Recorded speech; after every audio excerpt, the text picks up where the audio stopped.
It's 2025, a brand new year. Maybe you're a bit bored of digital, maybe you're wanting to scratch that film itch, or maybe you just want a new hobby.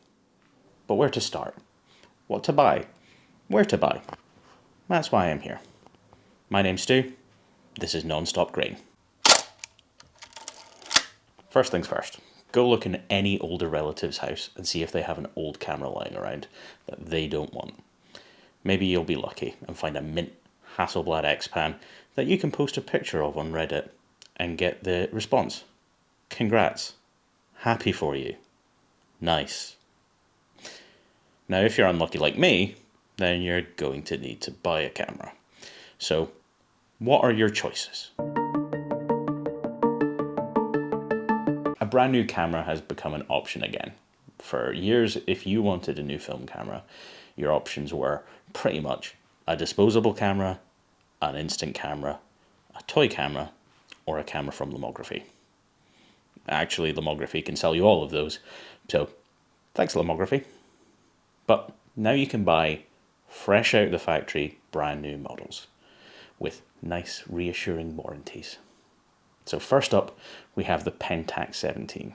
So half frame, so you can get 72 shots out of a 36 exposure roll, which is good, but it's zone focus, so you have to get good at judging distance, and it costs £500.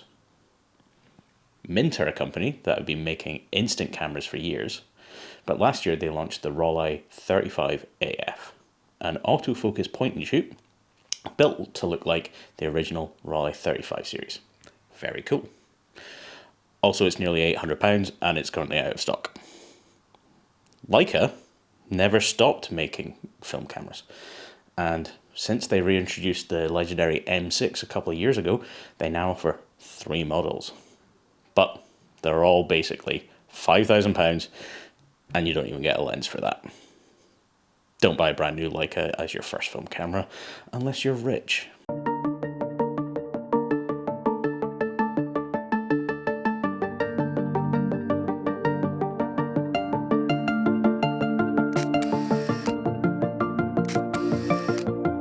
Okay, so you've decided that you don't like any of those options and you want to buy a used camera.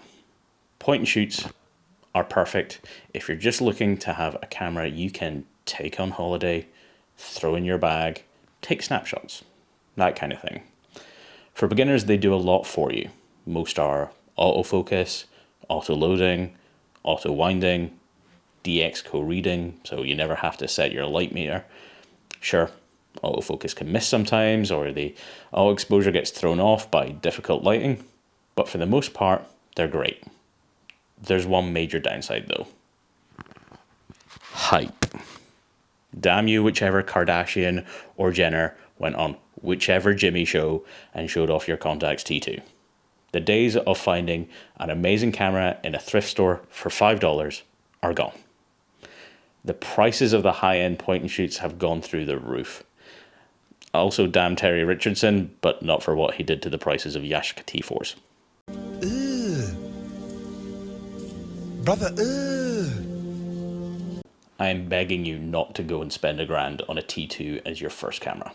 These are old electronics, and any camera with a flash has a capacitor in it that one day may pop and leak over the circuit boards inside and destroy your precious camera.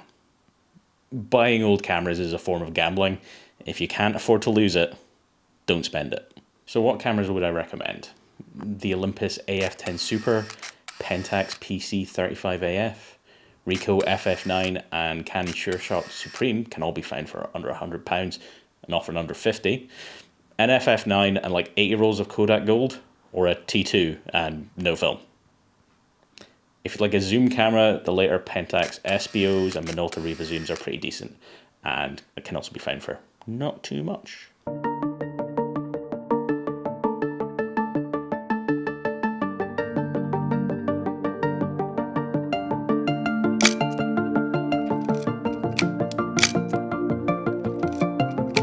This is what most people think of when they think of an analog camera.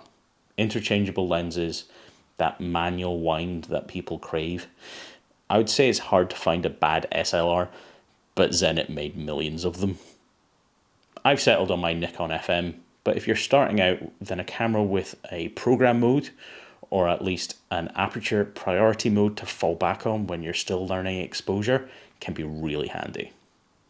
Or if you just want to be lazy, it's okay to be lazy.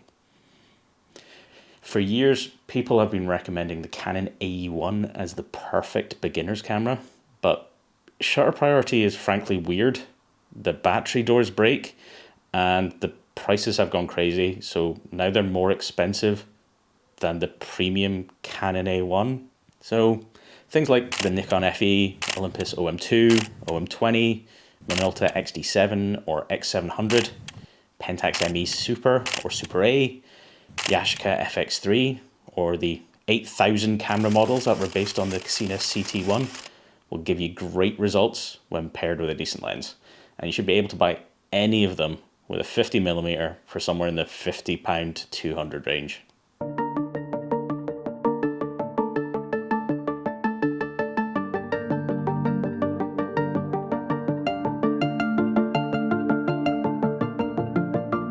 Maybe you have that Leica itch, all the YouTubers with all the M6 making you crave one, but you don't want to spend that money.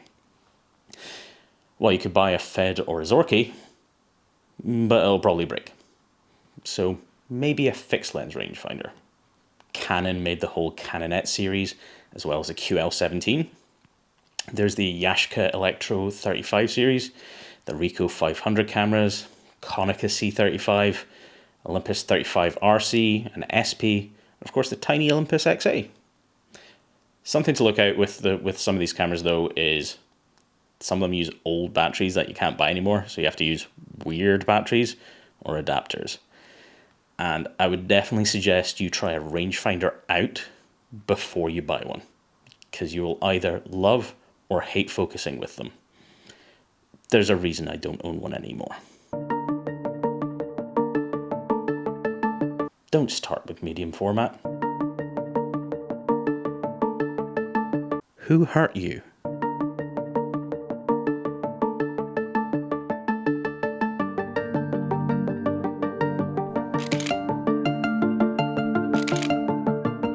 These are the perfect beginner's cameras because they are technically the best film cameras ever made. Just like the AF point and shoots, they will auto-load your film, read the DX code, auto-wind, auto-focus, auto-expose. They're just bigger point and shoots with better lenses. And if you want to shoot them manually, you can do that too. Because these cameras were the basis for DSLRs, you can put modern lenses on these bodies.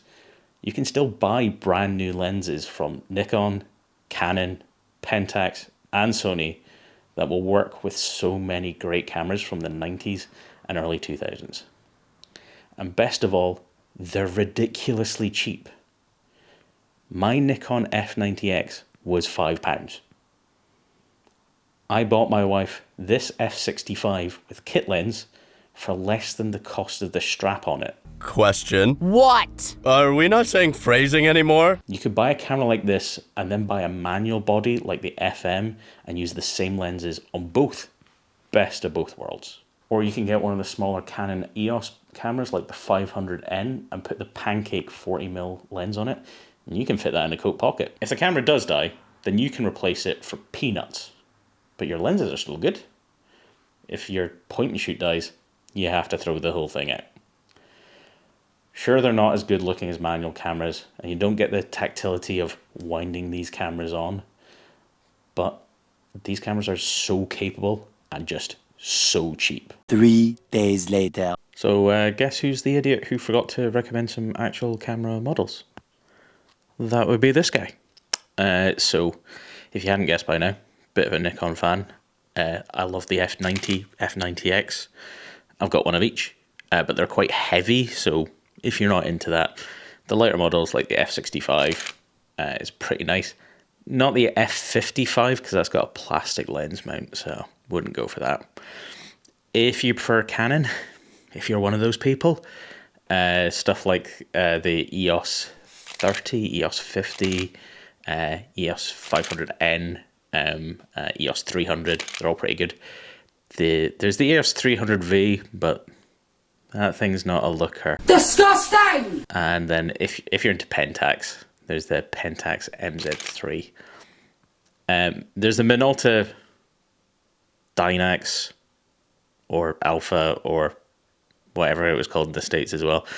There's their models as well, but they're a bit confusing and some of them aren't particularly reliable, but the lenses are great. So there's quite a few out there. But for now, back to the past.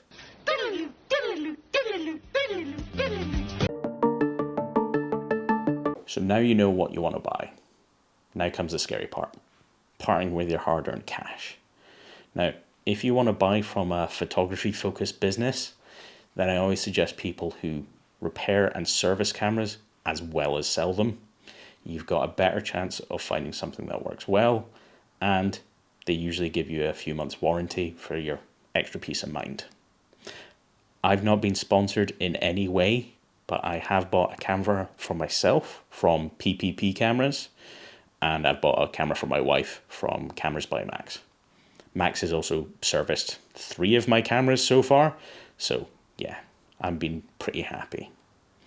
The main thing is make sure you compare prices before you commit to buying. Unfortunately, there are businesses out there overcharging for basic cameras, so shop around. The rip-off merchants then become pretty obvious. Then there's good old eBay. Just make sure you read the description carefully. If the listing isn't exactly as described, then you can start a return, even if the seller says they don't accept returns. The only exception is if it's listed for parts. Now, I don't bet on sports, I don't hit the casino, but I do gamble on old camera gear. Sometimes you win, sometimes you lose. The memes of Japanese sellers listing things as mint plus plus plus are kind of true, but they're pretty honest in the descriptions.